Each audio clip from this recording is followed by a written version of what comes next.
I'm so excited. Welcome to the episode, this next episode number 4 of OnlyFriends, where we bring our Silicon Valley chat group to life.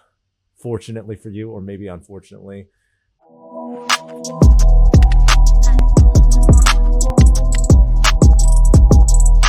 Today we've got, I was supposed to make up nicknames in advance, but I always do it off the cuff, and I'm just going to start recycling. We got Tikon, cryptocurrency Bernstam, legendary angel investor and founder of Scribd and Parse, which was acquired by Facebook for some ungodly amount of money. Got my dear co-founder, Michael Rick Ross Seibel, the president and CEO of Y Combinator. Sorry, it's now managing director. The title managing changes. Director. The titles may change, but the workload stays the same. The workload goes up. Also my co-founder of Twitch, and we have our new guest, new friend of ours, not new friend, old friend, but new guest on the show, or new host. You guys aren't guests, you're hosts. New host on the show, Paz, our resident creator and DJ friend. Paz, you've already been canceled once this year, or in the last 12 months. So let's just start it off with it's that. Just like it's like coronavirus. You're immune now. Tell us about it. Tell us about what happened. About getting canceled? Yeah. Oh man, you're just diving in the deep end, huh? This is like conversation for the podcast. This is a hard-hitting interview show. I'm like, you're a host and a guest, Paz. Yes, you're. Thanks. Okay. So here we go. So getting canceled was fun. No, it was not fun. It was awful. What did I do? So around the time. Sorry, let's set the stage. Let's set the stage. Sorry, Paz, you're a professional DJ and musician. This is true. I'm a DJ. You're a DJ for I'm a professional. I'm a semi-professional DJ. I'm okay at it. Well, it's the only job that we're aware that you're doing. So you're professional. It makes me a pro. So long story short, coronavirus was happening, and I was going to parties. And I probably shouldn't have been going to parties. I think in retrospect, it was not a thing that was a great idea. So I had the virus, I recovered, and then I thought I could go to parties because I thought I was immune. I think the knowledge at the time, I don't know if anybody really knew if you were immune or not, but I thought I was. And smartly or not, I decided to go to a couple parties. And even less smartly, I decided to post about it on Instagram. So I posted an Instagram story about going to a party. Someone recorded that story, posted it on Twitter, and it went semi-viral. And everyone just descended on like the bad DJ going to parties. How dare you? And it was really bad. And then to make matters worse, someone took that video, and either TMZ saw it because it went viral, or someone sent it to TMZ, and it made its way onto TMZ. And then it got really bad. And then it was everybody just piling on, and it was a pretty bad cancellation. It didn't feel good. What were some of the comments that hurt the most? What were I mean, there were some that didn't hurt at all. There was like, you're trash and you should die. Kill yourself. There were a lot of kill yourselves. One that actually hurt. I mean, it was when people who were fans who had personal experiences with COVID chimed in. That did kind of hurt. So a fan DM'd me like, my grandmother died of COVID. And it's people like you who are responsible. Stuff like that did kind of hurt.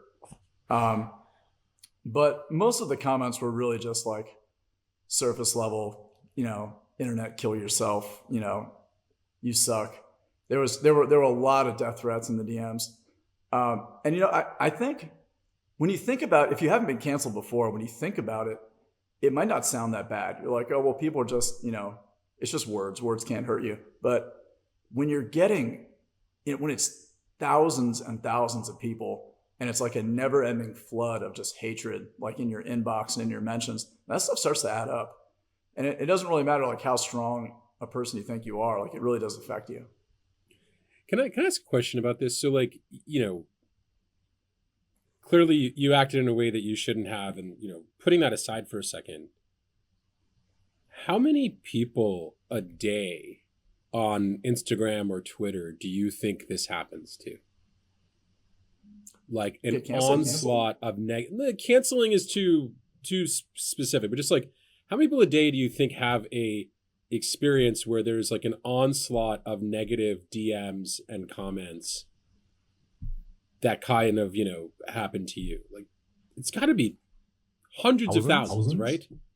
Yeah, I think it's pretty high. It seems like every day there's someone new in the public eye who's being chosen as the one for the mob to descend on. Well, that's like the public eye. Yeah. But I think the thing that kind of gets me is that like a lot of us have worked in and around social media. Like, why haven't the platforms figured out how to prevent this? It seems like the second you get the 21st message, kill yourself, there should be some kind of like filter or maybe like a setting, right? This doesn't seem that hard. That's a good question. The way I thought about it, I thought about this a lot at the time, because I had a lot of time to think about it. I issued an apology and it didn't seem to make it any better. It was just more kill yourselves, more. It actually, if anything, the apology probably drew more attention to it. But I was thinking about that, and I was thinking, why doesn't Twitter they've got to be able to find a way to stop this, but they're not really incentivized to, because everyone talks about social media having a liberal bias or a conservative bias. I don't know if it has either of those, but it definitely has a conflict bias. And wherever there's conflict, there's more engagement. And I think that's when the machine goes, instead of doing less of this, we need to do more of this. People seem to be reacting to this, so let's put this in more people's feeds, and then the cycle just, continues and grows, and it just makes it worse for everybody. Michael's idea was interesting. How come there isn't some sort of like automatic throttling of this sort of? Maybe to Paz's point, they just don't want to. Like, maybe that's kind of a feature, not a bug. Well, at least remember back in the day. At least for you, the user, there should be I don't want to see it. Like, everyone should maybe be able to continue to shit on you, but you should at least have a pause button that's like, okay, I'm going to just blank this out so I don't have to see it. Well, I've noticed a lot of Twitter users who deactivate their profiles when something like this happens, like when someone screenshots a tweet they said and quote tweets them with something nasty. That can't be the right solution to the problem. Well, and I think the other thing is that canceling, I'm sure, is this acute moment, but how many people on social media are just getting these messages as a matter of course? And I just remember the early days at Justin TV when we had to build all this filtering and stuff for chat because these messages were on the channel, right? And so it's kind of it seems as though when the messages are private, sometimes it seems like these platforms just don't give a shit. When the messages are public, now we have to have better moderation and so on and so forth. But I don't understand for the private messages. Don't you have to have your DMs open, at least in the case of Twitter? Do high profile people keep their DMs open? Well, so on Instagram now, everybody has their DMs open all the time. They've Is that right? made it so that anyone can message anyone, and it goes to another inbox. But you get messaged regardless. Okay. Someone every day asks me, "Can I get $1 million?" Like clockwork. I'm sorry, I keep asking. I'm just hoping. Hey, Justin, can I have $1 million? Yeah. I forgot to ask today. By the way, the 1,000th person who hears this and asks Justin for $1 million on his Instagram DM actually gets $1 million. Will get $1 million. You have to be the 1,000th, but you can do it more than once. Thank you. One thing I did want to call out actually that you brought up, Michael, which is why don't the platforms have throttles on your inbox? There is a startup that does this that's called, I think, Block Party. There's a couple startups I think that are working on this to try to give people some sort of power, because I think I'm sure there will be comments about this whoa, these guys don't know it but women experience it every day, or minorities experience it every day. Yes. That's and I do think there is this low grade radiation on the internet that happens to certain people where they do get kind of toxic shit happening all the time. And so, it is a real problem that the platforms they kind of do the bare minimum, I guess. Yeah, the platforms are really bad at preventing bullying in general. And there's all kinds of bullying going on every day, whether it's targeted at men, women, minorities, everybody. Yeah, Michael's right. You see a lot of people telling other people to kill themselves with impunity. It just doesn't seem right. There has to be a solution for that. Plus, I mean, as being a DJ, like you're probably already like it's been a tough year, right? Like as for entertainers and creators in the pandemic, like you're not working or anything. Yeah, it was a rough year for entertainment. It was a rough year for everybody, but especially for entertainment. I think something people not in entertainment overlook is how much money for musicians is generated from live shows. It's like 95%. So when live shows go away, everybody on down the food chain loses out. So artists aren't working at all. Like there's really nothing you can do. And if the artists aren't working, that means managers aren't getting paid. And that means that agents aren't getting paid. That means the agencies are falling apart and they can't support their other artists. It means all the service providers that support all the artists are out of work. So it was just a lose for everybody. Well, 1 second though, like where is our resident libertarian to say, kill yourself is free speech, Paz? That's just exercising constitutional rights. How could these platforms deny Americans and their rights? They tell each other to kill themselves. By the way, I'm being aggressively sarcastic right now. Well, no, I'm gonna take it at face value because I guess you could. I mean, even if you're not a libertarian, you're right. You could walk down the street and just tell any random person to kill themselves. I think maybe the platforms, maybe they're not necessarily restricted. Maybe they don't necessarily restrict people from saying it, but they can restrict your ability to have to hear it. Right? Like I don't have to hear. I don't have to see 100 people and they tell me to kill myself. There can be a filter there, right? But Paz, is speech that is spoken and not heard speech? Yeah, if a tree falls on your head on Twitter, did anybody actually see it happen? I actually think the right solution to this problem might be a proposal I saw for Twitter that they basically default to a filtered view where you filter out all the whatever. And then if people want to, in the advanced settings, turn on the like see everything mode, or maybe just make the feed chronological, then they can do that. And maybe that is, people can opt into the decision of their choice. However many people are getting canceled on, let's say, Instagram every day, there's a cost there. It doesn't appear to be borne by Facebook.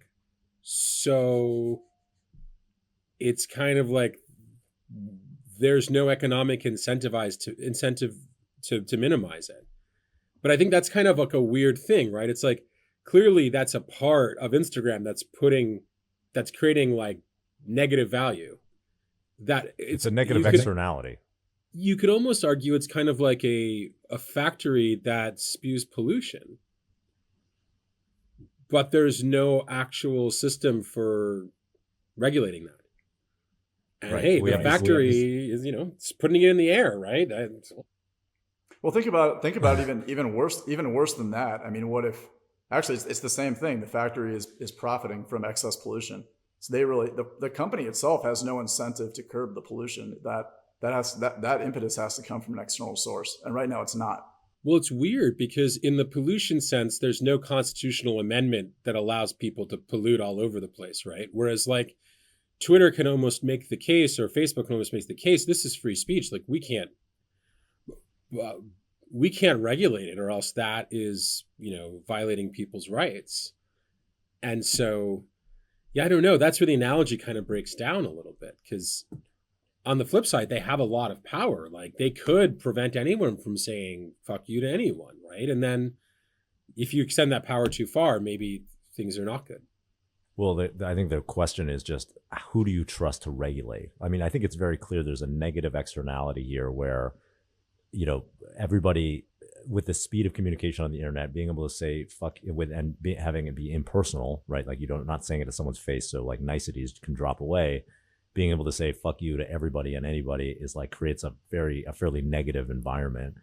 But and it's a conflict driven environment where, it does increase engagement. So there's actually a positive outcome in a small way for the platforms, at least in the short term. But they don't pay the cost for that. And so there's this externality that they're not paying for. And it's the job of the regulators, whoever that is, to address it. The question, I think the fear that most people have is just, they definitely don't trust the companies themselves to self-regulate, because that hasn't worked very well. And I think a lot of people don't trust the government to create a sane regulatory solution. Because if you look at what's happened in other forms of internet, the government is just behind not just the US government, governments in general are behind the 8 ball on a lot of tech regulation and kind of act very reactively. And if you look at man, I'm blanking on the name. What's the European regulation that made everyone GDPR? Yeah, GDPR. I should know that. But if you look at GDPR, I think GDPR is a perfect example of regulation just aiding the incumbents. It's created this huge hurdle for new startups, and so it's much better to be. It's a boon to Facebook and Google, who can kind of pay their army of lawyers to figure it out. And so I would just worry. It's almost clear there should be regulation, but I'm like, who is that going to come from, and how? I can't even imagine it being good, almost. Well, it's weird because sometimes when I think about this problem, I think about the cigarette companies, right? The cigarette companies were giving people cancer, negative externality, didn't have to pay for it. The taxpayer did. And then eventually the government figured out how to regulate. But I actually wonder, how would you quantify the pain being caused? When people have cancer and die, right, you can quantify it in lives lost, you can quantify in money spent on healthcare. How would we quantify the negative externality that's being created by some of these platforms? Is it in therapy bills? Is it in depression? Because I actually think kind of measuring the negative is the first step in either side trying to regulate it. Maybe that's what has to happen. Maybe it has to be an economic negative for the social media companies before they'll address it. Maybe someone has to sue Facebook for mental suffering. Maybe they have to recover damages from Twitter for the same. Maybe if they start to feel the pain, they'll start to regulate it. And right now they're not. Maybe you should be suing Twitter. You could be the the watershed case that breaks open this dam. Paz v. Twitter. This sounds like a terrible idea. All right, terrible idea on so many levels. Let's keep going. I wanted to talk about something you called me about a couple of weeks ago, which is how artists should be funding their careers, I guess, more broadly in this post coronavirus future. And so one thing I've liked is that maybe we can talk about is that Paz, you funded your career in an unorthodox way where a couple of friends have invested in you as a musician. That's something that people have been talking a lot about. There's been even Kanye West tweeted about making a YC for musicians, which I think hit a certain nerve but has not materialized into anything.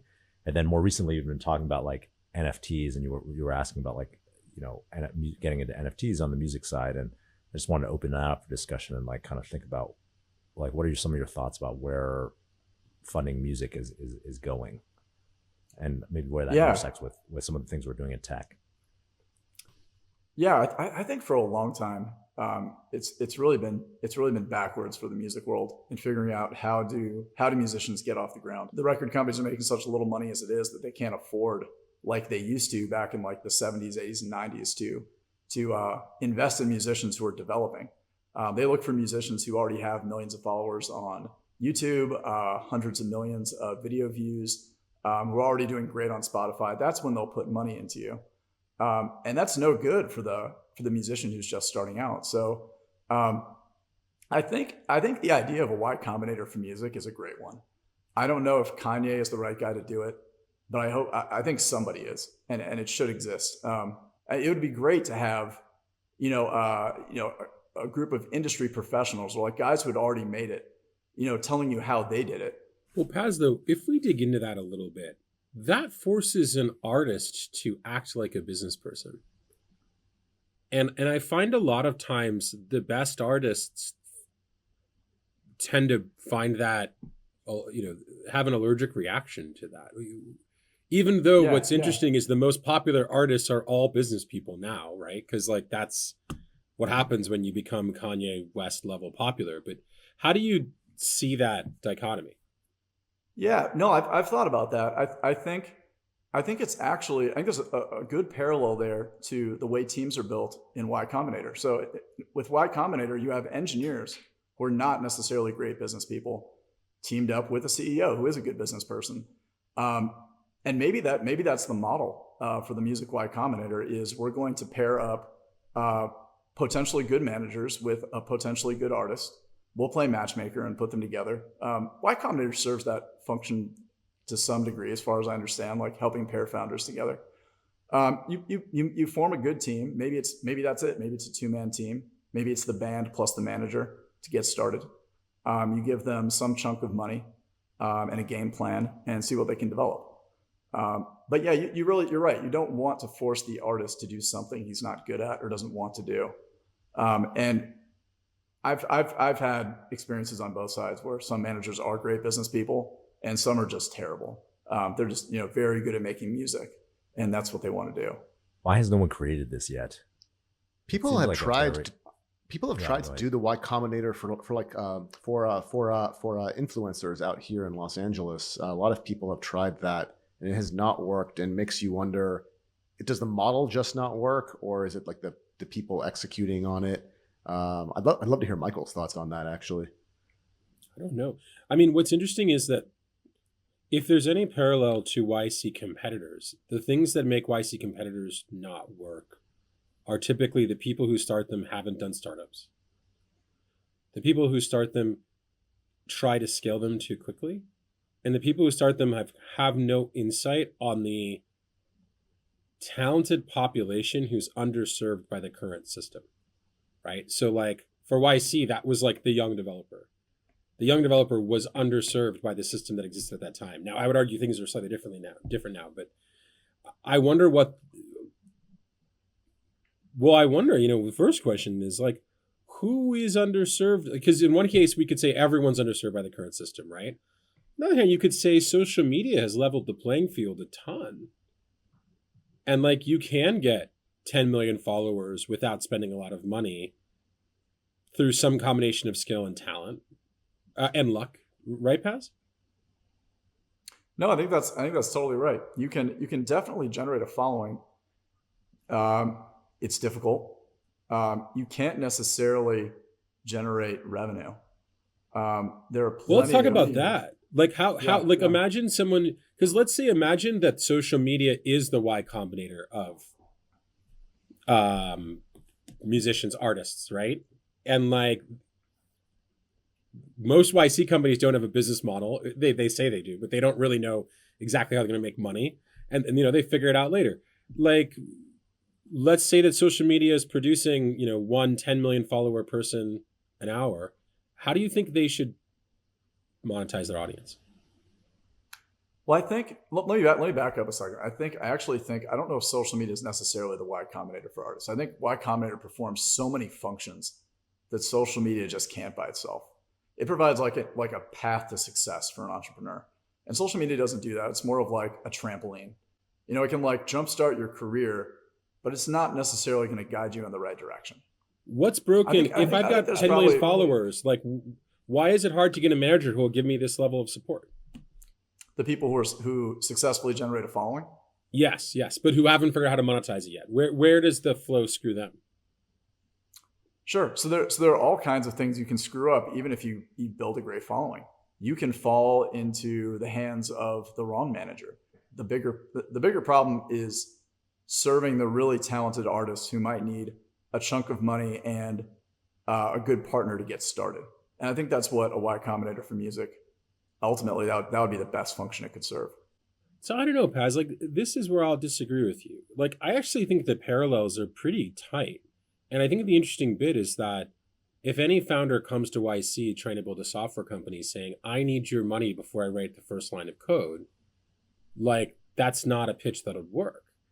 So I'd Not argue not that like, necessarily. I need the money before I write the first line of code. But hey, look at the code. Look at the code I've written. I mean, you can write a great album and come to the Y Combinator for music and say, hey, listen to this awesome album. You don't necessarily like a Y Combinator founder doesn't have to come to YC and say, look at my million users, does he? they Just like a musician doesn't have to come to the Y Combinator music and say, look at my million Twitter followers. well, while they don't have to do that, I will tell you, in a batch of 350 companies, at least half of them came with revenue, with paying customers, which to me is similar to an artist coming with a social media following. Like Yeah. they're showing the full thing. Now, of course, we also fund the people who don't have that, right? I'm not saying that you have to have that, but I guess what I'm trying to say though is that like it's become relatively significantly easier to have some traction, some revenue than it was in 2006 when we were starting. Sure. Yeah, but When you that's couldn't not even how it accept started. credit cards That's- online.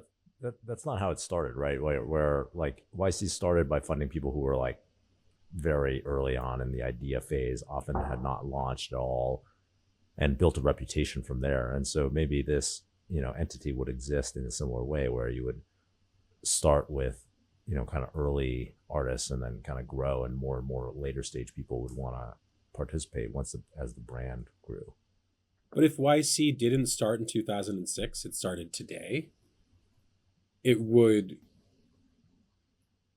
have to start with the realities that getting a website online is 50% cheaper, 50x cheaper than it was 16 years ago. Right? And so like the baseline expectations would have to be higher than they were 16 years ago. Right? Yes. Even if it was starting That's probably today. true. Yeah. So in my mind, like maybe it's you don't come with a Justin Bieber size audience. Maybe that's like, but like it seems like you should be able to show, just like it's so much more effective when a YC company can have at least one paying customer because you can see the whole value chain working. Right? Like what's the equivalent for an artist? Maybe it's 10,000 followers or something, but it's like you can see that like the music is resonating with the right audience and they're coming back. That seems to me like something I would look for in a YC application. Yeah, I don't think you're wrong. I think maybe that's part of the application process. Is whoever's reviewing the applications, be it Kanye West or somebody else, is looking at the quality of music, following, size of following, prospects for success. And, it doesn't just have to be the quality of music, just like it doesn't have to be the quality of code with you guys. It's not saying it's a bad idea. Yeah. So then why aren't these management companies doing this? Like, why isn't one management company saying we want to be the brand that every 8-year-old kid knows so that those who grow up to become the next Justin Bieber will come to us? Because I can't even name a single management company. I don't even know who these fucking companies are. Yeah, there aren't that many out there. And to be fair, the management companies probably don't have the excess capital or the capital set aside to say we're going to invest in a class of 50 new artists this year. Nor do they have the infrastructure to be able to support all those new artists and bringing them up. So I think maybe the players are out there who could execute on this. They just don't have the resources. Go ahead. Oh yeah, I was going to ask. So Paz, like how much of this is like the sort of like in startups where like the founders used to not have leverage, there wasn't enough capital, and so capital got great terms like 3x participating preferred and great deals, great valuations. And now that there's so much capital, thanks in part to Y Combinator, and just the general tech market booming so much in general, and all these great returns like Coinbase, now founders have it's never been better to be a startup founder than it is right now. People are getting the best deals that I've ever seen. And so how much of that in music is there just not enough money to be made is the upside too low? Is music more zero sum where tech is positive sum, and there's so much attention people have for music and so many events that are going to play a song? I'm just curious to hear your thoughts. The money is nowhere close to the same, right? I mean, if there were a mechanism out there for the chain smokers to be sold to Google for $100 billion, there would be tons of seed capital being thrown at musicians, but there's not. Yeah. if like Tiesto, right? If Twitter was buying Tiesto tomorrow, every potential Tiesto out there would have a check in their hand, but they don't. Well, can we talk about that from a numbers perspective, though? Like, how many? Do you have a sense, Paz, of like, how do we relate the top 50 startups in a year and how much they're worth? 5, 10, 15 years out when they IPO or get bought, to the top 50 artists that debut this year and how much they'll be worth. Like, how different is it? Oh man, it's night and day, right? So I mean, you can look up Forbes top 10 earning musicians of last year, and it's you look at the numbers and they're big for music, but they're tiny for tech. I'm just gonna guess because I saw the list of like the top 10 earning DJs, and it was. I want to say the top earning DJ was like 50, was maybe it's like 50 million, something 40 like that, million, right? Something like that. Yeah, that was either before Marshmallow or the pandemic. Chainsmokers or Calvin Harris. Yeah, pre-pandemic. And the drop off is so steep. There is a tiny number of musicians making that much money. That's like the top of the festival bills. Those are like your Coachella headliners. Well, and that's the answer, right? Because if the top tech company this year was making $50 million, our entire startup industry wouldn't exist the way it does. Right? I mean, but you could say that's probably there's true. an argument to be made then that you could lower the amounts of capital invested in the beginning. And like if it's 2 orders of magnitude, like a seed round for a startup might be like $3 million, but could you give someone $30,000 or even $3,000 and capture value in the upside? Yeah, but like, let's compare.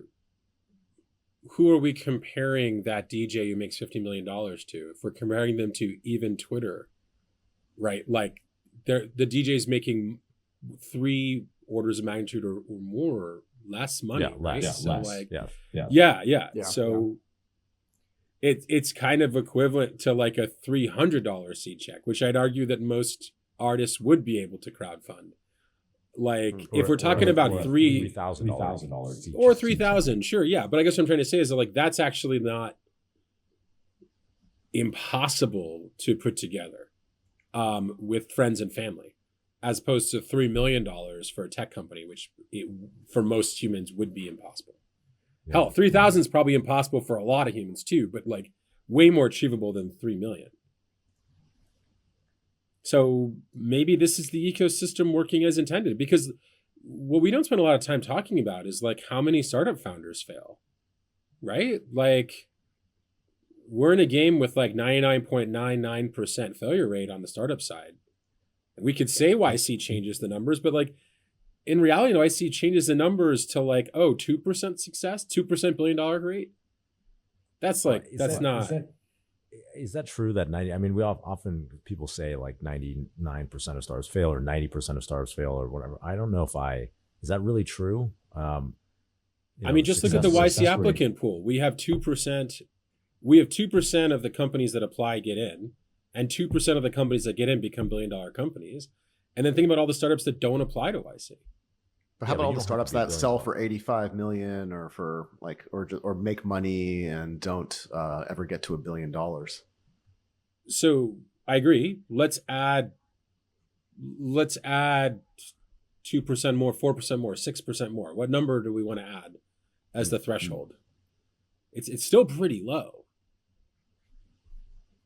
So I don't know. Right? Like, I think that like, this kind of reminds me of, I had a friend who gambled on the weekends, and every time he made money, he would tell me like, oh my God, I did so well in the football games. And he would never talk about every time he lost.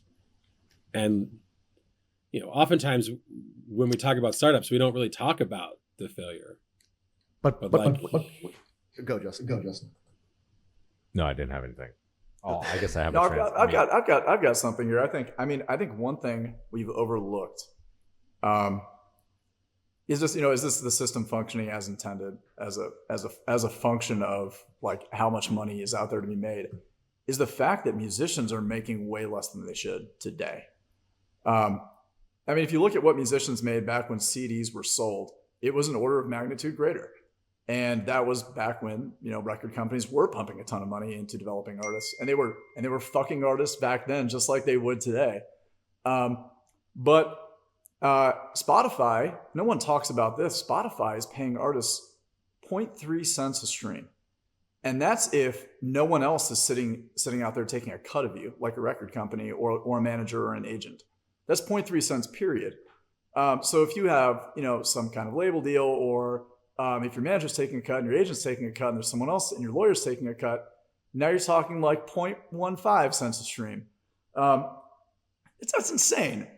That's got to change. And there's a parallel there to the way things used to work in radio back in the 40s and 50s before Congress stepped in and said, hey, wait a second. You've got to pay everybody a certain minimum amount of money, because there's no incentive for for the radio stations or Spotify or anybody else to pay artists more. And I think that's something that's sorely lacking and long overdue. If you think about like your favorite song, when you play your favorite song, think about how much value you're getting out of that song, right? I'm getting and how many times 5 cents of value, right? Think about how many times if you play that song, 30 times, how much money is actually going to the artist and how much value did you get out of it? If artists could figure out how to make 10x more money, there'd be far more incentive to invest in early stage artists, right? That's the kind of thesis here. Yeah. I think part of that comes from somebody, be it Congress or I don't know who, putting their foot down and saying, Spotify, step the fuck up. Like, this is ridiculous. Everybody, Spotify, Apple Music, Deezer, Napster, Tidal. Well, let's just say that doesn't happen. but it did happen. Right? Well, I'm not saying it's impossible. I'm just saying, Congress isn't doing much of anything right now. So let's just say they don't get to this.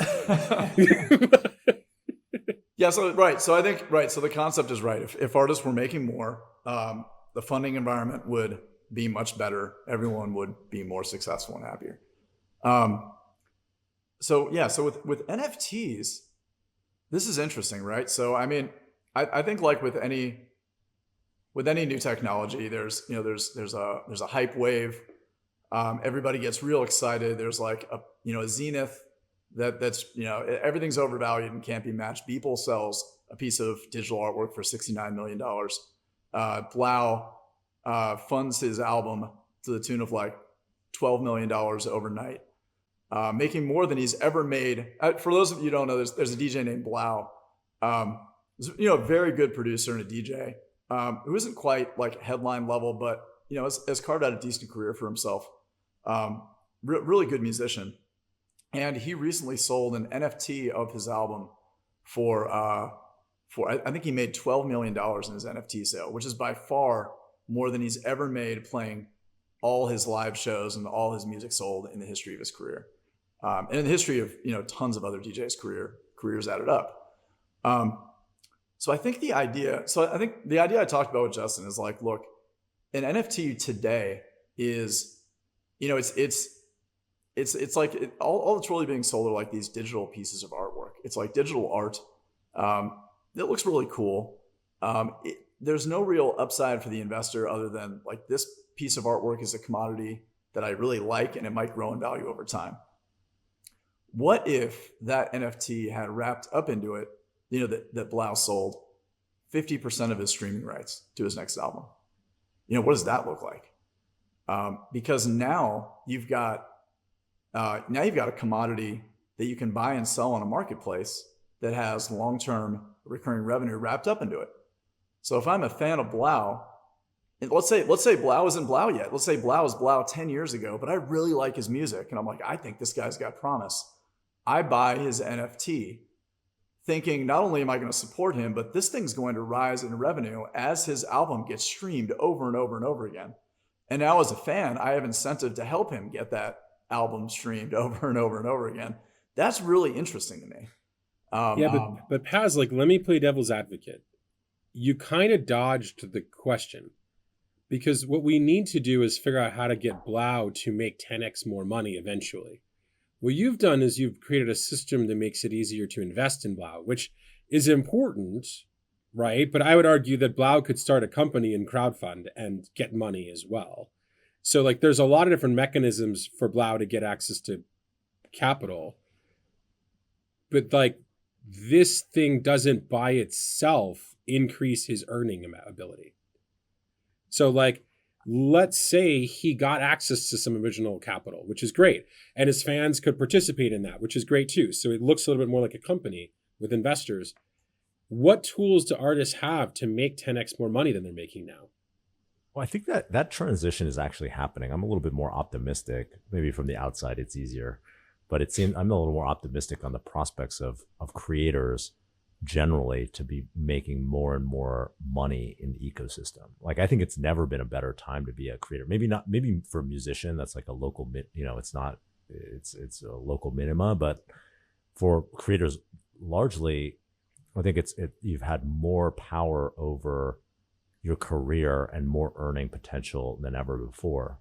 Like, actually more ability to have your career created and then downstream from that earning potential. And so, it's but where, how, like, where's the money? Yeah, coming? people, well, the people I know and follow on and talk to on, whether it's TikTok or YouTube, they're basically becoming full stack, right? Before, as a creator, you were like one part of the stack and you're like the talent, right? And then there's all these different pieces underneath you that get to monetization, right? So there's like the management, the production companies, the like movie studios or TV, studios or whatever. And then there's like maybe advertisers or sponsors who are like interjecting money in the system, right? Or they're directly monetizing from the company, the fans through like selling movie tickets or selling videos or whatever.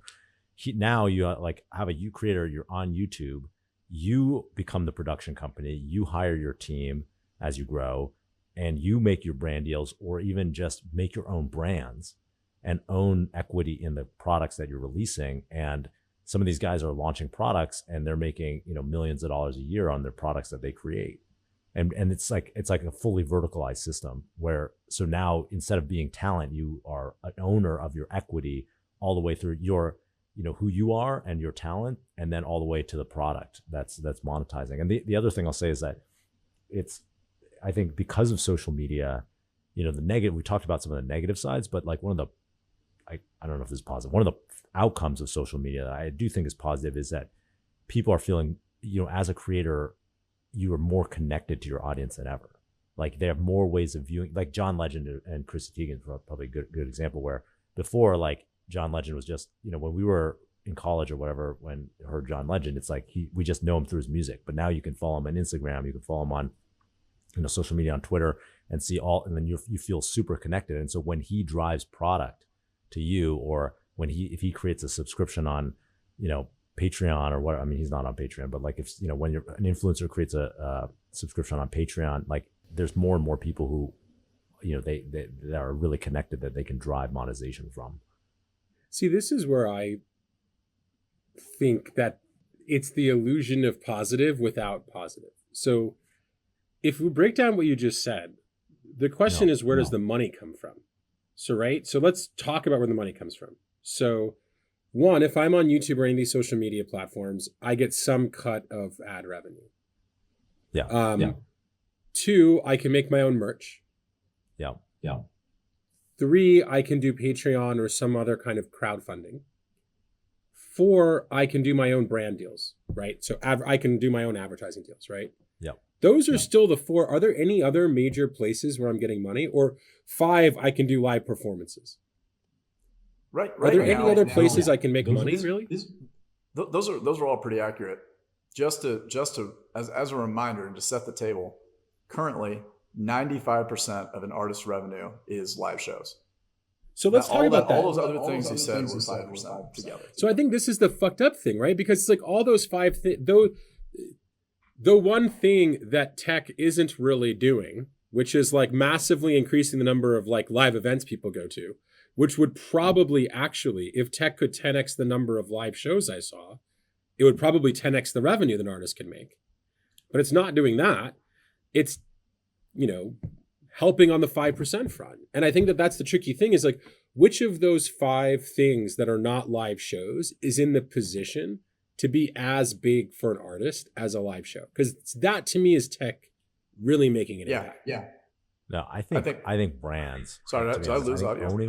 Owning your brand and being able to promote that brand to your audience and build a brand is the thing that can make you truly wealthy. But the brand is a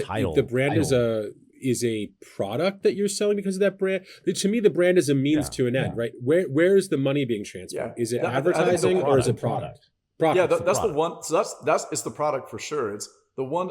Going back to this, the critical thing that's not happening is artists getting paid for their core product, which is their music.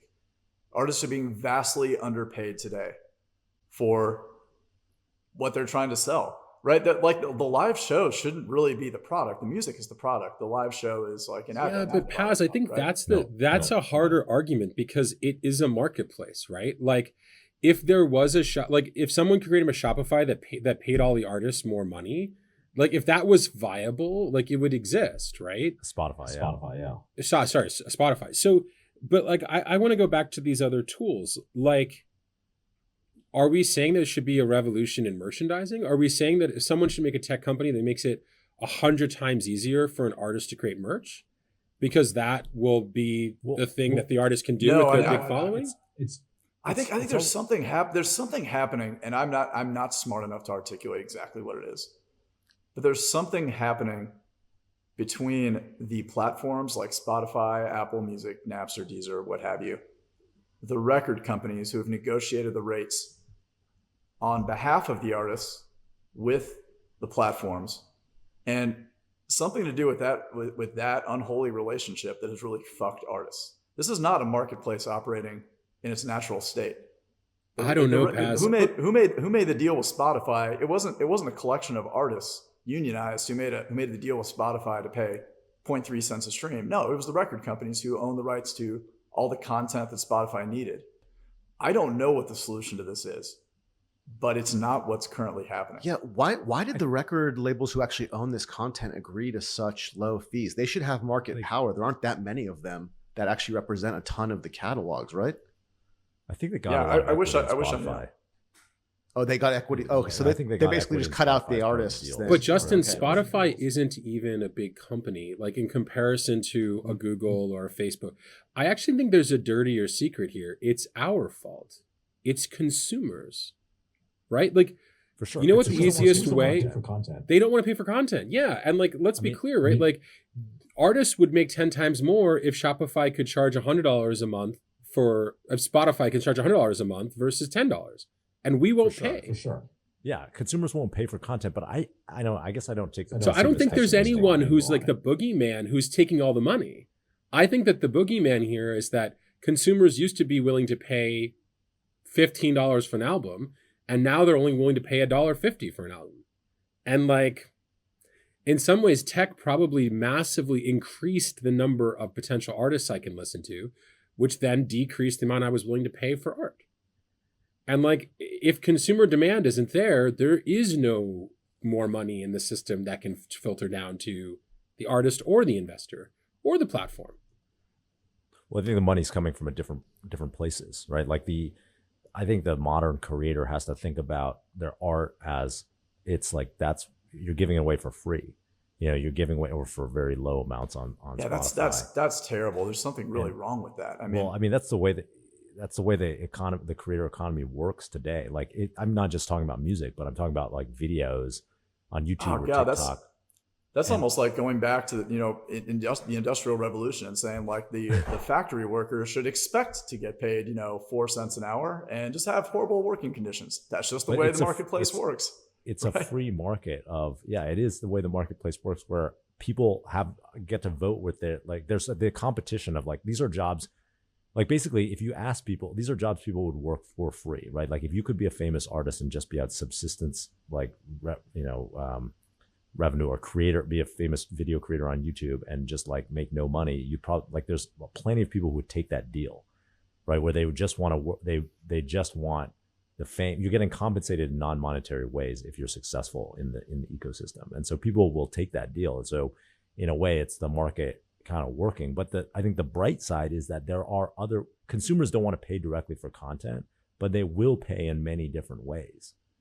They're just, I don't know. It's got to be in like. I think Paz is right, though. I think Paz is right on this one. I think that like, what you're really seeing is society is valuing that the typical laborer can make a living wage. Society is determined that that is actually important for the functioning of society, ergo minimum wage, right? If there was no minimum wage, we would have some companies that pay very little for labor. Society is not determined that artists should be paid a livable wage. Well, what I'm saying, yeah, and I think it's the exact same argument. Minimum wage is a great analog, right? It's because it's actually the same argument where with minimum wage causes that like this amount of job, this number of jobs which are untenable, right? And like it cuts off like because we have this weird loophole in the United States where you have contractors, and so contractors can get around it, so you can have Uber with part-time work. But the point of like having fractional work or part-time work or cheaper work does enable a lot of different situations which are net positive for the economy. Like if you had a minimum amount that Spotify would have to charge, that would have to pay an artist, they're like Mr. New Dad, my track is not going to be on Spotify, right? Because nobody wants to pay more than 0.3 cents a stream. 0.1. No, it would be on Spotify, and no one would listen to it. Exactly, which is the current state of affairs. So there's no risk of Spotify having to pay too much money for your art. No, I'm just saying, like they wouldn't take it. They're not gonna like the fact that like you can have art that's unpaid on these platforms enables this huge amount of experimentation, which bubbles up some people who become, the chain smokers. Because they were able to release Selfie for free, and then that blew them up. Like that, if they had to go get signed by some, label beforehand, that might never have happened, right? You might never have had them. Or for like, there's, it's like every creator online who's like a video creator on YouTube or TikTok, they would never have been, gotten started if there was like some minimum the platforms had to pay them because to like carry their content, and that's. I totally disagree with you, man. I mean, that's like saying, the Doors the Doors should never have existed then, right? The Beatles should never have existed because records cost $15 to $20, right? No. I think what Justin is basically saying is like, imagine the pot of money for artists has actually just stayed approximately the same, or it has grown in proportion to the population, but that growth is not that significant. But what social media did was just spread it out across 1,000x more artists. And back in the 50s and 60s, without social media, there were just fewer artists. So therefore, people could make more money. And let's be clear, a lot of the time that money didn't go to the artists. It went to businesses exploiting them and da-da-da-da. But basically what you have is a situation where, like, I don't have the right term here, but like it's like more equality, weirdly. Yeah, like I think it's like a more egalitarian marketplace where more people can try. There's more opportunity for more people to try. Now, the downside of that is the amount they directly monetize off of their art is lower. But I actually think the pie has increased a lot because of technology, because of Patreon, because of OnlyFans, because of direct monetization methods, and also because of the I would say like globalization of the market, where like now if you want to create a clothing line as an artist, before it was hard, right? Like you had to actually know something about creating a clothing line. Now it's easy. There's like a whole marketplace of like people who will like, make your clothing line for you. And so, you can go from a zero, and then do all the distribution. You can get it warehoused and distributed and like run on Shopify. It's all easy now. It's all like an API. And so you can actually turn your clothing line from nothing. You can just turn it on, right? There's this company called that the Teespring founder Walker started that's called Fifth Wall, that basically is like Shopify for creators. And you can just go there. They will make your products for you, and you can have a clothing line and a Shopify website or like a Fifth Wall website with the flip of a button. And so now that's a new monetization mechanism for you as a creator. And yes, I agree with you, Paz, that like directly not being able to directly monetize your content if you are being successful, that sucks compared to what it used to be. But for a lot of people, they might never have gotten to that place. I hear what you're saying, and I think you're right. It is a lot easier for artists to start ancillary businesses than it's ever been. You're 100% right about that. The problem I have with that though is like, if you take that to tech, it's like telling Twitter like, hey, this whole tweeting thing you've got, that's great. I'm sorry you're not making a ton of money on it. People are getting a lot of value on it, but have you thought about starting a clothing line? Because it's easier than ever, Twitter, to start a clothing line. And that's essentially what you're telling an artist, right? So, I mean, it kind of, to me, gets back to like the inequality. That's what tech does. That's what tech does. It's like Google. It's like you have this free search engine. No one's going to pay for your fucking search engine. You got to give it away for free. Oh, then staple on this ads business on top of it. You know, like that's the whole tech. Tech is built on this where they're in all of these different businesses. I mean, this is probably bad for like, we're fast approaching this oligopoly. We kind of talked about this on the last episode, you know, and but like it's you have all of these ancillary businesses, most of which are given away for free and make no money or are run at huge losses to the companies that are all funded by like a few primary businesses that generate all of the revenue and pay for all this experimentation. But can we talk about this in the context of Patreon though, Paz? Because like I felt like Patreon, like I hear you. The analogy that I bring here is like NPR doing a donation drive. It's not another business. NPR is kind of saying, do you like our content? Then basically donate to keep it alive, right? And in my mind, Patreon is kind of similar. It's like you're not asking the musician, at least in its best and most pure form, you're not asking the musician to start a clothing line or become a fucking, you know, spokesman for Arby's. You're telling them to keep on making music and these people collectively will fund it. For an artist, why is Patreon in reality not maybe what it promises in theory? I think there are a couple of reasons why it's not. One is there's a general feeling that there is a taboo amongst artists, or taboo might not be the right word. Maybe just a general feeling of, I don't want to beg my fans for money. I love my fans. I don't want to feel like I'm asking them for something else other than to, you know, listen to my music and go to my shows. And that's why you don't see a lot of musicians running Patreons. The other reason I suspect is because they're just not making a lot of money doing it. If musicians were making a ton of money running Patreons, maybe they'd swallow their pride and do it. Let's assume that is the case. So why aren't musicians like, why is Patreon not a good product for a musician to monetize themselves? Like, what, fans don't want to pay? Or they like what? Because it's like I think fans are getting like, what do fans really want from artists? They want the core product. They want the music. That's like the number one thing they want, and they want to see the artist live. It's like the two big things they want. One, the artist is getting compensated for the live show. They are getting paid decently well. The other thing, they're not. And then beyond that, all the other little things you could give a fan, like, you know, a little more access, I've heard all kinds of little perks tossed around, like a Zoom call with, you know, these aren't really scalable. And the idea of like, you hear, you know, drafts of the songs before they come out. Great for like the super fans, really not scalable, difficult for the artist to do, and takes away time from like his core product, which is music.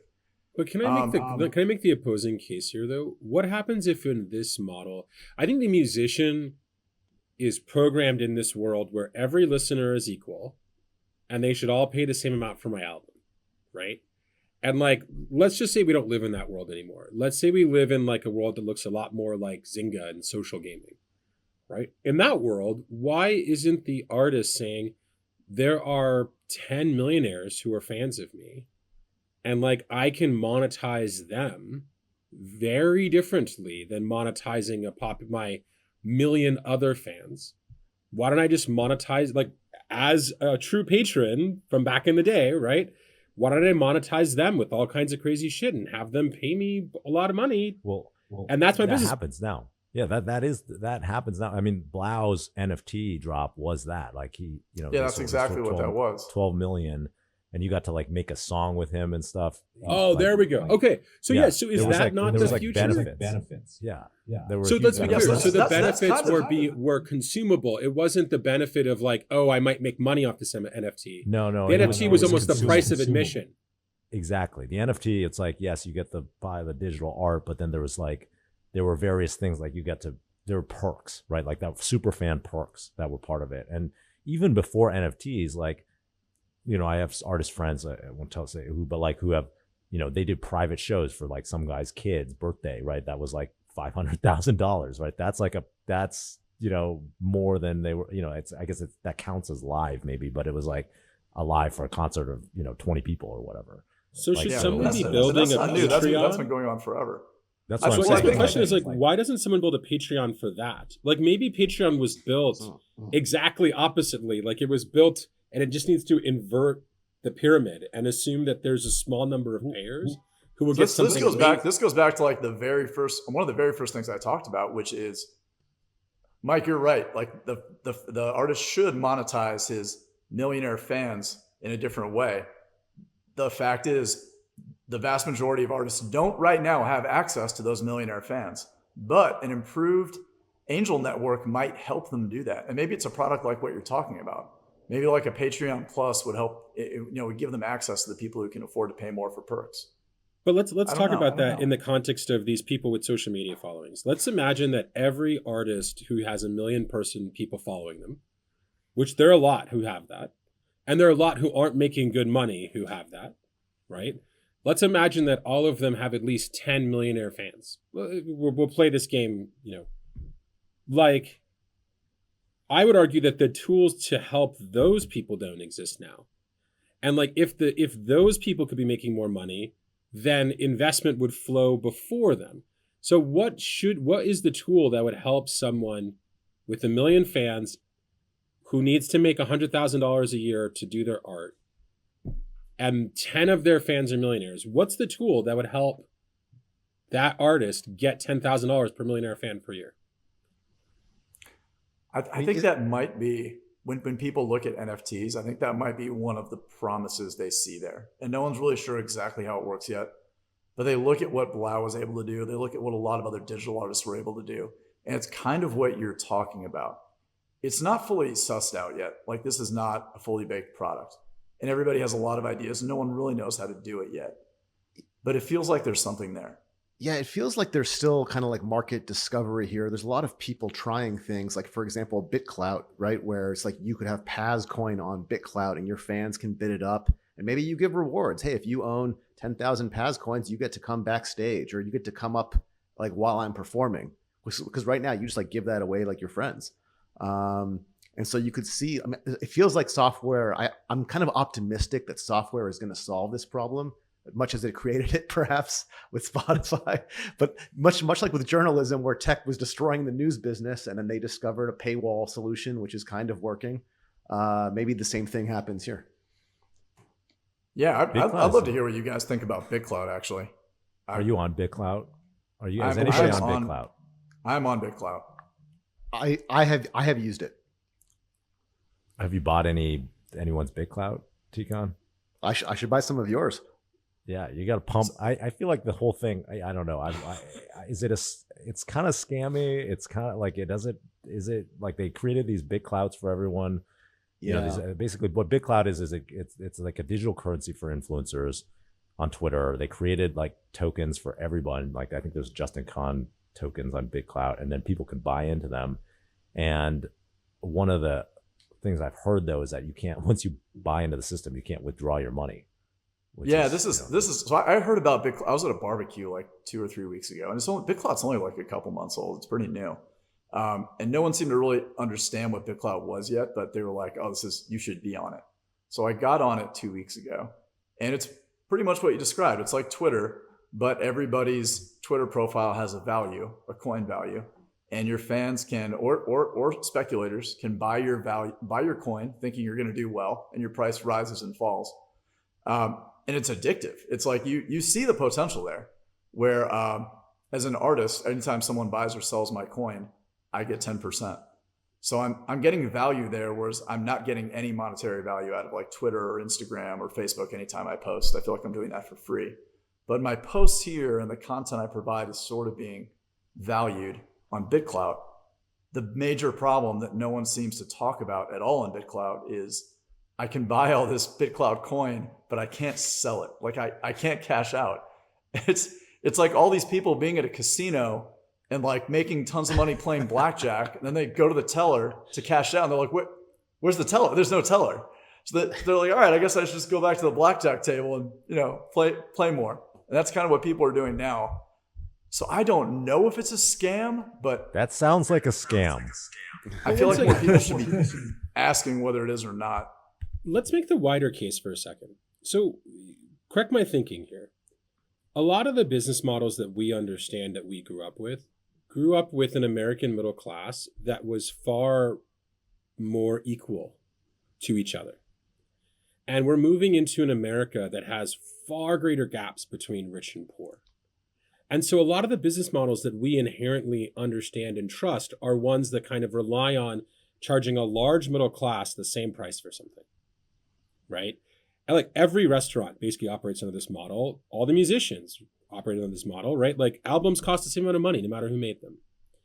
But now we're moving into a world where like the rich are getting richer and income is being distributed more unequally.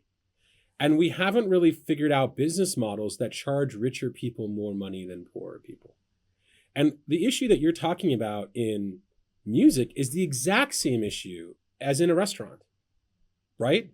Right. If I go to a restaurant, I'm probably willing to pay 10x more for some 10 to 20% improvement on my meal than someone who has less money. Yet in the restaurant business, it's not seen as good to do that. It's against the art, right? And like, yeah, they have wine, but wine doesn't work that well for everyone, right? And so the restaurants kind of suffer. Whereas like if restaurants could just charge me 10x more, there are lots of situations where I would pay. If artists could charge their super fans 1,000, 100,000, 1,000,000 times more, there are enough rich super fans that could pay. Maybe we need a whole set of business models that are just about getting a lot of money from rich people and not about trying to get a little bit of money from a lot of people. Yeah, think about all the enterprise. That's cornered this. The market that's cornered this really is like bottle service. Like nightclubs have Yes. The interesting thing is like nightclubs, Which none of us have any experience with, but we know from reading about it. Zero experience. We've just read about it. I've heard about this. I think this might take off. But okay, well, the interesting thing about nightclubs, though, actually, from a business model standpoint, is bottle service didn't used to exist, right? It used to be the case that they were very egalitarian, where like everybody, you get a drink at a bar, whatever, it's all the same price for everybody. And then somebody invented, I think they imported it, right? Because it was developed in a different, it came about in a foreign country. I don't remember which one, but they had this idea of like, oh, we should charge for the seating, and then you have to buy in bulk, basically, more alcohol than you could ever drink. And so we're selling you bottles of vodka for $300, $400, $500, $1,000. We get margins. A bottle. Yeah. And we sell you 5 bottles of champagne for $500 a bottle. So it's, now, and then it's shifted so that in nightclubs now, the majority of revenue comes from whales, right? Like if, over 50% of revenue comes from the big spenders, and most of the everybody else is there kind of just to provide an environment that entertains these like the giant whales. And by the games, gaming is the same thing. Gaming monetizes whales just the same. Right. So and also Vegas casinos. Yeah. Yes. Same thing.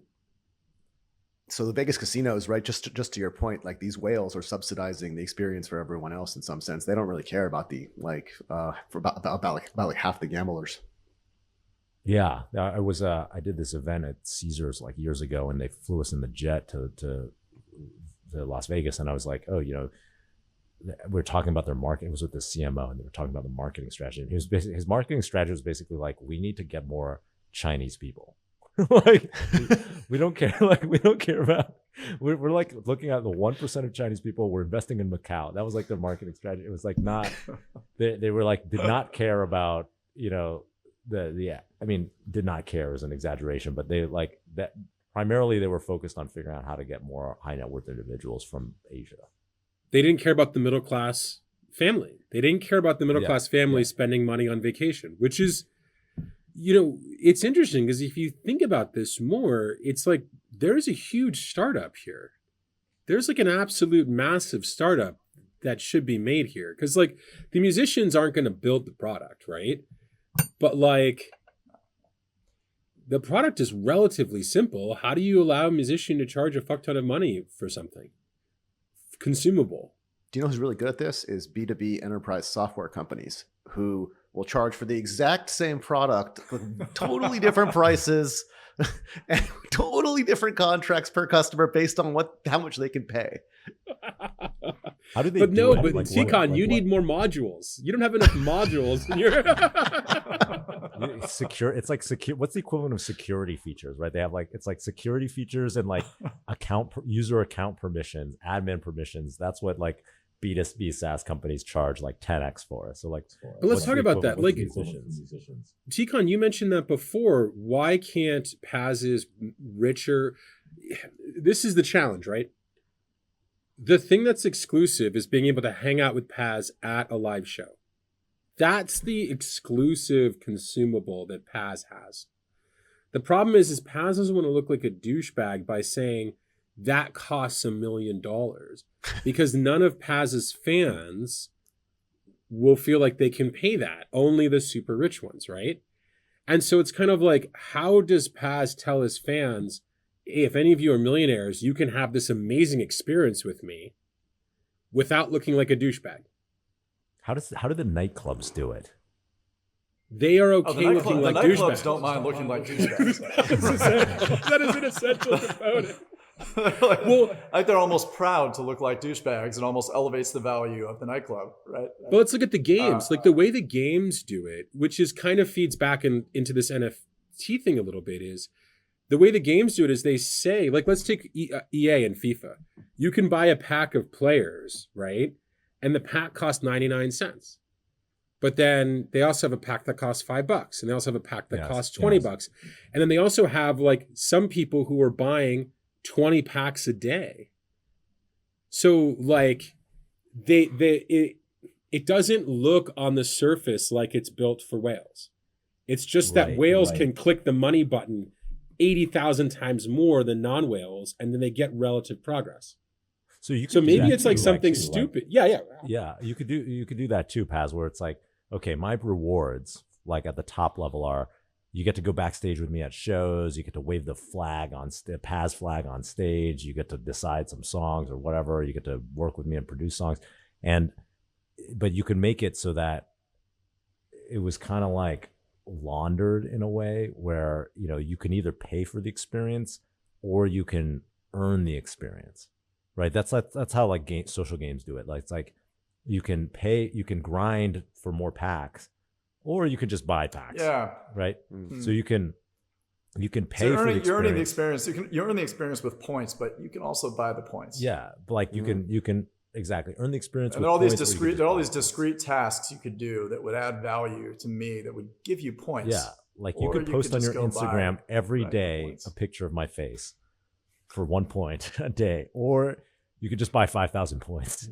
That's the equivalent of like killing pigs, right? In Warcraft, yes, you can kill pigs. Yeah, you can kill pigs every day. Yeah, or 8 hours a day. but let's be clear: if a platform built this, I think it would work. And like, I think the product, I've hung out with you, Paz. The product of hanging out with you is worth a lot of money. It just doesn't scale. It doesn't have to scale if you monetize the whales.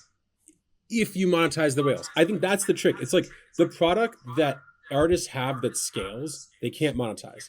The product that artists have that doesn't scale, they can't monetize. And that's why they're poor, right? It's like, man, you add both of those things up, you can't make any money. But I actually think that, like, man, would we be surprised if 10 years from now, whoever the equivalent of Justin Bieber doesn't have something where people can spend $1 million hang out with him for a night? Like, that's gonna happen, right? That seems almost inevitable now that we're saying it out loud. I mean, it's like the super version of Cameo, right? Yeah. Which is the version that's the actual valuable one. Like, I see this in with famous chefs. The famous chef will never let the rich person buy out the restaurant or do something extravagant in the restaurant because they look bad. But they will cook for the rich person somewhere else, cook amazing stuff, spend a whole bunch of time with them, and charge them ass tons of money because it's private. So just like the that is one aspect. that is one aspect of this that does actually exist. So you can pay Kanye $5 million to come to your home and perform for you. This actually does happen but only when you're at Kanye level. What's the equivalent all the way down? That's what makes it tough, right? not everybody's going to get the $5 million offer. Actually, this is actually it's a slightly tightly kept secret of the music industry, but every artist who's represented by an agent has a price for public performance and a price for private performance. And it's really, I got to see the private performance list once, and it's really interesting. Tell us more. Higher or lower? Oh, it's much, much higher. Like Bruno Mars stands to make like 2 to 4x playing a private show than he would headlining a festival. That's for the top of the top. Why is that why is that not a platform? If that were a platform, then like game on, right?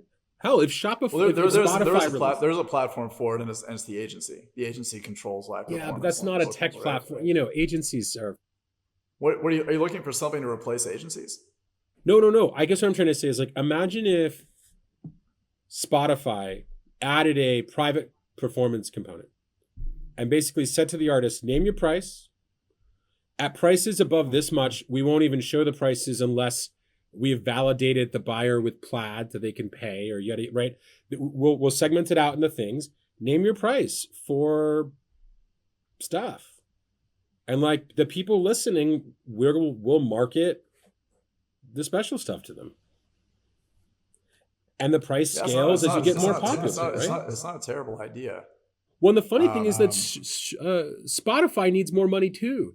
Like Spotify taking 10, 20% on that probably makes more money than selling $10 subscriptions to music people don't want to pay for. There we go. That's the roadmap. This was a good topic. Okay. All right. What was the other topic? This is a juicy one. This was fun. One last topic. Clubhouse, because it's very topical. Clubhouse raising money, $4 billion valuation, just months after a $1 billion valuation. What are we? Are we still long Clubhouse? At the same time, it's very interesting because at the same time, literally every single company out there is making Clubhouse competitor, right? Obviously Twitter, but then now Facebook, Reddit, LinkedIn. I mean, Facebook has revolutionized this. I feel as though Facebook fast follow has become the like strategy for every other company. And like what Facebook did with Instagram to basically dismantle Snap is now like this standard playbook for everyone else. It's incredible how quickly that happened. Like it used to not be okay to do that. Yeah, I mean, Snap is still doing well. I mean, they're still, I think they're near an all-time high. Last I checked. But you're right. But they could have disrupted Instagram. Yeah, no, you're absolutely right. No, and that was like one of the exceptions. I mean, we talked about this once where this doesn't happen very often. Like all these fast followers, like Google Plus or Google Video trying to take on YouTube. It didn't used to work, and Stories is the one example I can think of where it really, really worked. So maybe the better question. With Stories. Yeah, go ahead. No, I think what's interesting is with Stories. Stories was not the core feature of Snapchat, right? Being able to send disappearing photos and videos back and forth is like the core feature. And I suspect that's why it's at an all-time high, is because I see this with my fan base all the time, like what they actually use social media for. They fucking love sending like disappearing snaps back and forth to each other. It's the core thing. It's probably why Snapchat didn't disappear. Stories was just another feature.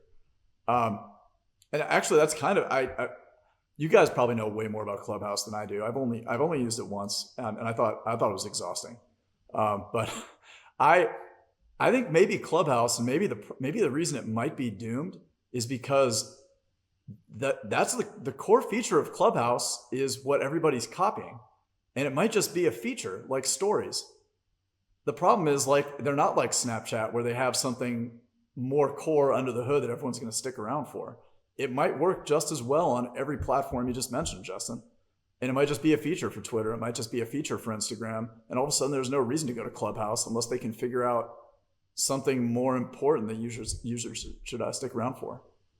Yeah, I'm kind of of two minds of it. You know, on one hand, I really think their team is really excellent and they have a deep understanding of what people want in the product. And so, you know, there's something in Silicon Valley, like there is a ethos here like that around you're backing teams and you're really funding teams. And I really do feel like that part, you know, they have something that's like not easily copyable. And at the same time, I do think other players who have various knowledge graph or interest graphs are in good, well positioned, like whether it's Facebook groups, or I thought Reddit was actually a really smart one, because, you know, you have all these people gathered around specific interest communities, are really well positioned to roll out a feature, you know, in a way that where it really resonates with the audience. Like Instagram being a good example, where they copied stories. Like stories didn't really work on WhatsApp, right? Or I mean, it doesn't work for me. I don't know. That's my anecdotal experience. But like, there's not many people posting stories to WhatsApp, and it didn't really work. But it really worked for Instagram, where they already had the celebrity network and the celebrity follower network. So because you want to know what celebrities are doing in their daily lives, you know, you want that window. And so I feel like with Clubhouse, you know, guys like Reddit and Facebook groups already have that interest network that is, you know, kind of what's interesting about Clubhouse, and Clubhouse is rebuilding that kind of interest graph. And so, you know, it might be fierce competition. I don't know. Why don't we do predictions on Clubhouse? Do you guys think worth more or less than the current $4 billion price in 2 years? I'm going to cop out completely. I feel like, Justin, you and I came from social media in some ways. And so I have a really hard time rooting against anyone trying to make a new social media company. Like, it's kind of like, I hope it goes great for them. It's just, it is really hard. And I think, to your point, Justin, I don't think I realized how lucky we were that, like, in that first generation or generation and a half, the incumbents were so much weaker. For sure. Right. Sure. Like, the incumbents in social are so strong right now. And like, wow, I didn't realize how lucky we were. Like, that was a mistake of luck and timing. 'Cause like, Clubhouse is going against like the most powerful companies in the world now. And I feel like we were going up against, I don't even know what, but like no one. I mean, that's just a testament to like why it's so important to be in the right place at the right time. Yeah. So Tikon, to your thing, like, I hope they do well. I hope they do well. But damn, it's a harder battle than anyone has had to fight before. Yeah. I think it's going to be worth more. You know, I'm rooting for Clubhouse. I think it's going to be worth more. I think they have a great team. So I think they're going to figure it out. Yeah, can we ask the potentially more interesting question, which is, what do you think about A16's investment strategy into Clubhouse? Because I actually think that's a really interesting strategy. You know, if you're thinking Clubhouse has an N% chance of becoming the next Facebook, there is an N where it makes sense to own every round, no matter what.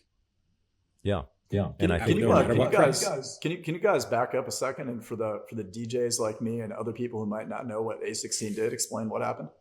So Andreessen Horowitz, you know, one of the top investment firms, if not the best, you know, VC here in Silicon Valley, they have led every Clubhouse round. They did the A at $100+ million valuation.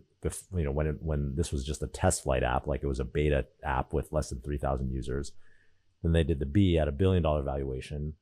When, you know, things were blowing up in December and maybe it closed in January or whatever. So Clubhouse was like having this meteoric moment, getting millions of downloads, you know, a month. And then they did the C just now, but more interestingly about the C, you know, at a $4 billion valuation, they were actually, you know, Clubhouse. Now, if you look at this download data, it's slowed significantly. You know, it was like 9 million in February, and then 4 million maybe in March, and then like 1 million in April. Something. It's gone down a lot, like in terms of pure downloads. And so, you know, it's interesting. It's like they're tripling down at a time when it's maybe like the most rocky for a Clubhouse, or there's a lot of questions. And, you know, what's interesting to me about that is, like, if you look at Andreessen's representation on the Coinbase cap table, they actually bought a lot of Coinbase during times when crypto was weak and people were like skeptical and afraid. It's kind of like the Warren Buffett, you know, you want to like be fearful when others are greedy, and greedy when others are fearful. You know, like they have, what I really respect about them, you know, aside from like how they treat founders and are advocate for founders, is that they're really convicted, right? They're like, when they're into crypto, they're like, we're into crypto, and they're not following the market trends of like, oh, people are scared, so we're gonna like, do something different, and I think that's with Coinbase, it really worked. They've probably made the most money off of Coinbase out of any of the investors, right? In terms of dollar volume. Yeah, one thing to point out too is their downside is not that bad here. They're buying a secure. When you hear the valuation's $4 billion, they're buying a security that has like a liquidation preference where they're going to get paid back first. And if Clubhouse has raised a couple $100 million, Clubhouse can sell to someone for that. So there's you could argue also that they're buying kind of a call option, and frankly that they're not going to lose their money. Oh, but let's even say Clubhouse does go to zero. Yeah. The economics still probably works, right? It probably still makes sense for them to lose. You can only lose that. What's the total they've invested? 200 million or something? You can only lose that once, right? You can only. It's actually go to zero. It's interesting to think of. VC is asymmetric upside bets, right? Where you have this massive upside and you have limited downside. And the interesting thing about a partnership like Andreessen is capital to invest is not the limiting factor, right? They have a long list of LPs who want to invest, and probably they could just fund it off of like the partners' money, I'm sure, So investment capital is not the limiting factor. The limiting factor is actually time. And once you're already invested, Andrew Chen, who's a friend of ours, he's on the board. Once you're already on the board, spending the time, maybe it makes sense to like, if you're convicted, you should just be putting as much money into the company as possible. Yeah, you're already spending that time. It's like it's additional leverage on your time. Yeah, very good VCs talk about sins of omission, not sins of commission. So nobody asks like, what were Alfred Lin's bad deals, but they want to hear all about DoorDash, I think that's really an interesting thought, and I think like a little bit of what's cool about A16 is that you can tell there's still some founder DNA. Like you could tell, like that's kind of like a move that you don't do if you're not used to playing in games where like you lose 99 times out of 100. And like, oh, like if you can be more conservative, you don't think, oh, let's just double down over and over and over again. But like, because like all your VC friends will make fun of you, right? But like, who cares? Like, dare to be different. I feel like A16 did that when it came out with all these services. I feel like I wish there was more innovation in VC. I wish there was more dare to be different. Like, to your point, Justin, the money is there, right? It's not like the money is scarce, but I feel like the whole industry still is operating under the idea that money is scarce. And it's like, it's not true. The money is not scarce. So what are the innovations that can happen in venture? I feel like I think that's super interesting. I don't know if we talked about this last time, but like,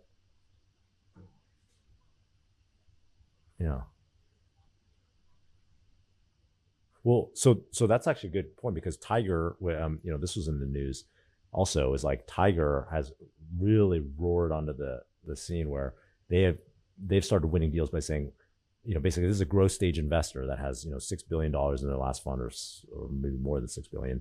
And they have basically started plowing it into deals. They were actually an investor in Clubhouse in this round and saying, hey, we don't need a board seat. We're going to do limited due diligence. We're just going to be a capital provider that's the most convenient for you. We're going to make it, we're going to do this very quickly. And so do these rounds really quickly. So they started winning deals by paying more, number one, not requiring a board seat, and moving very quickly. And they've been able to scale on their partners' time. They have very few number of investing partners at the firm. And so that's an interesting, I think that is an innovation in a way. And then of course, lots of the incumbents are like, oh, it's not fair. They're just splashing money around, or, whatever. It's kind of like how people felt about what happened in the seed stage with YC investors, like investors who followed on to YC companies. Just, companies would come out on demo day. We talked about this actually last time. The casino capitalists like me would show up and just make it rain. Ticon would be there. Like companies would raise their seed rounds of millions of dollars in like one day. And then that's, people would say, oh, how can you do diligence? And how can you, and then be upset. Like traditional investors would be upset, but like overall that's been a winning strategy. Now you could say it's just been a winning strategy because we've been investing in this massive bull run, possibly the biggest ever. But it's worked so far. But I would argue what I think is so interesting about this is that A16 did try to have a board innovation. Remember their board partners. Yeah. And to me, I don't know why that didn't work. My assumption is that founders were against it. But what's so funny to me is that that's poor marketing. Because for an investor to be both an amazing board member and an amazing investor and an amazing winner of deals, that's a rare skill set to be in one human. And I actually wonder if A16 brings that back and basically says, look, these people are better board members than the folks chasing you down with checks. You rather them on your board than the partner in the firm on your board. I think there's something there where you could have a three-way marketplace where you have a founder, that someone respects but doesn't have any money, and then you have the investor and then the company, right? And you say, we're going to put this guy on your board who you want because he's somebody that's kind of one or two steps ahead of you in the deal. We're not going to do any work, so he's going to represent us on the board, and that's it. And then we're just going to be investors, and that's an interesting idea. The other thing I'll say is I have a friend who started a company, or a VC, that is trying to disaggregate the different roles of venture. So there's sourcing, right? Then there's evaluation, then there's closing, and then there's the board member, right? Those are the four kind of roles. I think he might have broken it up into 5 or something, but there's four main things, right? So sourcing is identifying the companies and making contact. Then there's an evaluation, which is is this a good deal or not? And deciding whether you want to invest. And then the third thing is winning the deal. So convincing them, hey, to take our money. And then the last one is actually being on the board and providing value. And I think it's interesting because you could disaggregate all of those things. And I've often said that there's different skill sets that you need as an investor, and it's very rare for all of them to be found in the same person. And so maybe that is the future. I think that'd be incredible. Yeah. Because I think that Silicon Valley is too obsessed with hero ball. One shining person who can do everything, right? It's like when we kind of equate all these companies down to just the CEO. And it's just SpaceX is not Elon Musk. I'm sorry. He does all the social media for it, but it's not a one person company, And I actually think I would love I'll say this. Here's another interesting innovation. I think the Series A and B investors should be compensated for being the board members, right? I think that you should be able, Tiger should be able to say, oh, A16's on the board. We're going to somehow compensate you for the extra work that you do so that we can be more of a financial investor and less of a guiding force. Well, and that's a service, being that good board member. Yeah, I think I think that the lead of the round. Well, yeah, but being an LP means you have to channel everything through the fund. It means you can't go across. LP game isn't liquid. Yeah, right? It's not open marketplace. Yeah, I think Michael's point is that the person leading the round or the firm leading the round should actually get a discount to the small checks who aren't going to do anything. And who aren't going to be there to try, in the event things go sideways, the board member does a ton of time to try to get the company some kind of exit, some kind of M&A process. I actually just did this recently. It's a nightmare, and it's an enormous amount of work. And yet everyone is paying the same price for those shares. Which is stupid, because I think that a lot of people would give up some amount of upside in the down case scenario to the person doing all the work on the board. Yeah. Because they're shooting for the big upside, right? So when it's just a talent acquisition or something, I think people would give up a lot of their stake. Or they should common stock maybe, because I think it's probably not realistic to change the pricing, although I'd like that. But maybe giving them some kind of half common stock or something. So not to be the asshole, but I would argue that actually the reason why these innovations aren't happening is because of the law firms. When it comes down to it, these are kind of legal constructions, and law firms are conservative, and they will point out why all these things don't work. And like in the end of the day, the law firms are the lawyers are the engineers of these new models. And like they are taught to do no harm. Yeah. And therefore the innovation on this front is extremely slow. Yeah. I mean, there is zero upside to a lawyer for being innovative. You get your ass fired when you innovate and something goes sideways. Just like a doctor, right? Hey, I innovated this surgery. Oh, your loved one died. At least we were innovative. I mean, you know, as the investor in the driver's seat, you just have to sufficiently, you know, beat your lawyers until they comply with your vision of the future. Or maybe, I mean, maybe the next step is for, instead of these firms hiring a whole bunch of service people, it's to basically have the legal function be completely internally. Like, imagine if A16 could have a law firm worth of lawyers inside the firm who are literally motivated by the business goals of the VC fund, not the business goals of the law firm. I mean, that's interesting because effectively that's what corporations have done, right? You've seen this massive corporatization of law firms, not just in tech, but like across, you know, big business, where to cut costs and operationalize, they have hired and built what's effectively internal law firms, because then they can say, hey, let's do things efficiently. Like, let's, you know, it removes the principal agent problem, and then also creates innovation, actually. Wait, VCs don't have internal law firms? There's one VC out there. They generally outsource everything. So you have maybe a GC if you're big in a VC. So you have one lawyer who's like kind of quarterbacking all these other people, but then the other law firms are effectively like subcontracted to do the legal work. What's weird about YC, to bring this all back, is that there's a legal partner at YC named Carolyn Levy who created the legal innovations that allowed YC to work.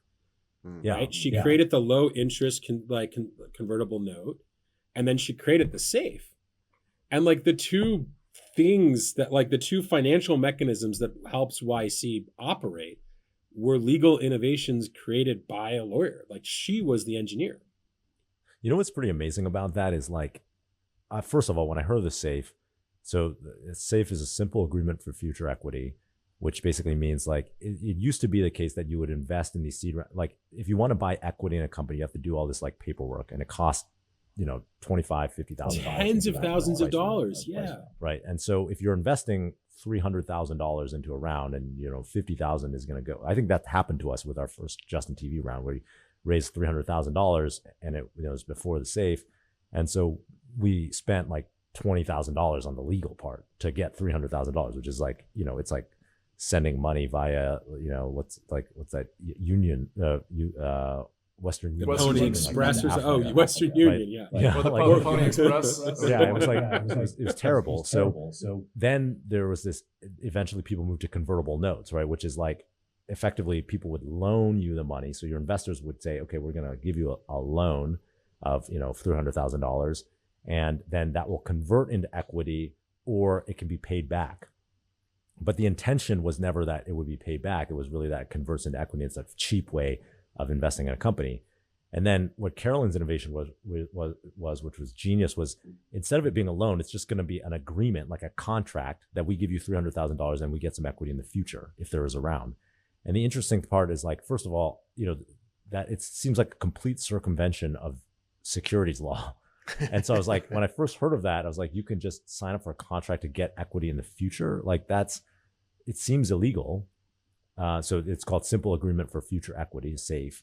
But it was, you know, and it was never challenged. And it's now become this industry standard that is so ubiquitous. In the last 9 years, it has become something that is standard everywhere. And like, in not only that, there have been layers of innovations on top of it. Like, for crypto companies, they've created the SAFT, a Simple Agreement for Future Token. So you can give money for like a crypto project that eventually will create a token base and then issue you some tokens in return. And I don't know, it's pretty wild that's really changed the world that for venture startups, and has enabled all these downstream consequences, like people having, you know, raising money for small amounts from many different investors, raising, you know, small amounts at a time, and then like slowly building up to like a full round, which is, and that's really empowered the startup ecosystem, which has all come from one innovation from one person at Y Combinator. Well, and what's funny is that we now have batches of 350 companies. Without the safe, we never would have been money wouldn't have been a factor. We never would have been able to pay and coordinate all the legal work if those had to be direct investments. So like it's the technology that enabled us to scale. So bringing this back actually to Paz's idea, which is like, like with artists and influencers, or we can just say musicians, but like I think it applies broadly to more creators as well. Like one of the innovations were things that made it possible to have like a market dynamic, right? Like basically there were infrastructural to enable fast investments. Actually, even the idea of having companies, like the good part about ownership in a company is that like once you have the ownership, you can't like take it away. Like if you invest in a person right now, or like give like an artist like 25K or even 5K, you don't know what's going to happen, right? There's no like mechanism for collection or for like ownership of like the future revenues of that person. If there was an innovation on the legal side, almost like ISAs were an innovation on the legal side that empowered things like Lambda School, then that might be the first necessary precondition to investment into influencers, artists, creators, Yeah, that was as you were talking, Sidewall. I was thinking the exact same thing. Like that might be the greatest value a Y Combinator for music could bring, is to add that infrastructure layer that doesn't currently exist and open the marketplace up. Well, what's funny is that any management company right now that's sufficiently good could copy what YC did. They could create open source docs. Anyone could do it, and they would own the standard docs. Within 10 years, they would own the standard paperwork by which music deals were done. I actually think what made me go a little bit harder on this is like, part of me thinks, how do we get more lawyers to think like Carolyn? How do we get more lawyers to basically say there are certain situations where the upside is more valuable than the downside, so let's innovate? And it's like, part of me thinks a lawyer or two should do YC every batch, just to interact with all the founders and ask themselves the question, like, what legal innovation would help all these people? Or what legal fuck you is hurting all these people? Besides the lawyers, though, do you think also that the LPs are actually partially responsible? They tend to be, especially institutional LPs, they tend to be very risk averse. They don't want you to change the way things were done. Recently funds have gotten away changing terms, but for a long time, 2 and 20, which means 2%, that a fund might get 2% of the overall fund per year in management fees, and then 20% carry on the future returns on the fund. I don't, and here's the reason why. The best funds have infinite leverage on their LPs. Yeah, that's true. They have infinite leverage. And let's be clear, once they start doing something, everyone has permission to copy. Eventually, right? Eventually. I feel like the leverage has changed recently, though. I mean, like maybe a firm like Sequoia always had leverage. Yeah, like Sequoia. Well, of course, Sequoia has no interest in helping its entire industry get disrupted, right? It's doing really well with I have a question for you guys. I'm curious on when it comes to innovation in VCs, how much AI is currently being used? And does it play any role today? Will it play any role in the future? Is there any such thing as like an all AI VC? Does that exist where it's just data and you plug in the numbers and the team members and you decide if you're going to invest or not? Is anyone doing that?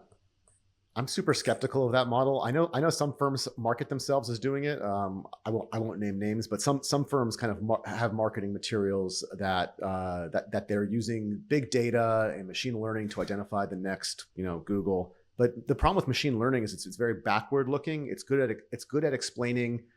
It's good at predicting things from the data. Like it's good at predicting what it's already seen. But any tech innovation is something that it hasn't seen. So it's easy to train a machine learning model to play chess because the rules of chess don't change. The bishop suddenly can't move like vertically and horizontally. But in tech, I don't know. Michael, you're looking for black swans. You're looking for. I would argue you're looking for a thing. The only way you could do this easily is if you had standardized inputs. And most funds don't have standardized inputs. Some do. What about standardized inputs for founders? What if you were doing it more like Moneyball, where you come up with some set of standardized inputs for founders and determine if the team's any good? And let's be clear. The only reason why investors don't have standardized inputs is because they don't choose to. YC has standardized inputs. Do you guys use machine learning for identifying promising applicants? I know that we use a lot of software to help us read all these applications, and I don't want to get into machine learning and AI and but I do know that the problem gets 10 times easier with standardized inputs, and especially standardized inputs over a long period of time. Like, read into that what you will, people. I'm just saying, like, no, I mean in theory that should work, right? I mean, that's like, to me, it's like saying like you have like the aging baseball scout who's like, oh no, man, you just got to see the ball player on the mound and his right hand is twitching. But if you start plugging in all the inputs, you should be able to predict with some level of certainty if it's going to be a good founder or not. This also helps if you can make more bets. Yeah. Right? Like, imagine what would happen with Moneyball if the Oakland A's could have had 300 players or 3,000 players on the team and apply that. Like, it's like things don't work in the bubble that like is status quo. Like for A16, where a single partner is going to do 2 deals a year, I think AI is basically useless. But why does that have to be the game? There's one of our friends, Daniel Gross, former YC partner, has a startup called Pioneer that's kind of trying to do this and be Moneyball for young talent, starting companies and doing other things by making the pool really wide and then standardizing the input around like a test, like kind of a psychographic test, I think, or challenges, or he had a bunch of ideas around it. I'm not sure where it's at right now, but yeah. Well, TripleByte by one of our friends, Amin, right, is doing standardizing coding tests, right? As opposed to resumes, which is a non-standard input, right? Like, I actually think that, like, if I were an aspiring founder, I'd be looking around all these industries that have non-standard inputs and trying to figure out, is there an innovation in standardizing the input, standardizing the application? Guys, I think that is we've been at it for 2 hours. I think that's an excellent place to end. And thank you all for joining. We'll see you guys next time, to the audience. And buy Paz's NFTs. we need to create some futures for your NFTs, actually. Like, there should be a derivatives market around it too. I mean, let's make this as complicated as we possibly can. Paz NFT futures. We package Paz NFTs with other NFTs, and then we create a synthetic NFT. Can we add synthetic bottle service as long as we're at it? There we go. All right. Thank you all, and good night.